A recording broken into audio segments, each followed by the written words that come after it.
పర్సనల్‌గా మీరు love accept చేసినట్టయితే మీ ఫ్యామిలీలో అంటే మీ అబ్బాయి గారు, మీ అమ్మాయి గారు. సో, వాళ్ళ లవ్‌లు యాక్సెప్ట్ చేస్తారా? ఒకవేళ ఇఫ్ మీ దృష్టికొస్తే? నిజంగా వాళ్ళు మాకొచ్చి చెప్తే, వాళ్ళు పెళ్లి చేసుకొని వస్తే మనం ఏం చేయలేము. వచ్చి మన అడ్వైస్ అడిగితే మాత్రం వాళ్ళకి సెట్ అవుతే ఓకే. ఎందుకంటే మేము అదే చూస్తాం. ఎందుకంటే డబ్బు అనేది ఎప్పుడైనా సంపాదించుకోవచ్చు. ఇప్పుడు నా లైఫ్లో నేను చూసాను 2 సార్లు పోగొట్టుకున్న, మూడోసారి దేవుడు ఇచ్చినాడు. సో మన కష్టం మీద మనం సంపాదించుకోవచ్చు. కానీ మంచి వ్యక్తి దొరకటం అనేది కష్టం. సో వాళ్ళు వాళ్ళ మెంటాలిటీకి, వాళ్ళ ఫ్యూచర్లో వాళ్ళు లైఫ్ లాంగ్ కలిసి ఉండేదానికి కరెక్ట్ అయిన వ్యక్తి, మనసున్న మనిషి దొరికితే మాత్రం నేను యాక్సెప్ట్ చేస్తాను. నేను కాదు, మా ఆయన కూడా యాక్సెప్ట్ చేస్తాను. శ్రీలత రెడ్డి రోజాగా మారారు భరద్వాజ నుంచి. సో, అంటే క్యాస్ట్ ఏం చూడరా? నాకెప్పుడూ లేదు. అందుకే మా ఆయన కూడా రెడ్డి కాదు, మొదలయ్యారు బీసీ.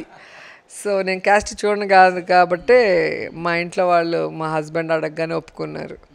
కాబట్టి కులం అనేది చెప్తేనే తెలుస్తుంది. ఇప్పుడు టకాన్ మీరు పరిచయం అయ్యారు, నాకు మీ కులం ఏంటో తెలీదు, మీరు చెప్తేనే తెలుస్తుంది. సో చెప్పితే తెలిసే కులం కోసం మనం కొట్టుకోవటం వేస్ట్ అని నేను అనుకుంటా. మంచి మనిషి, మన మంచి కోరేవాడైతే చాలు, కానీ అతను ఏ కులం అయితే మనకేముంది.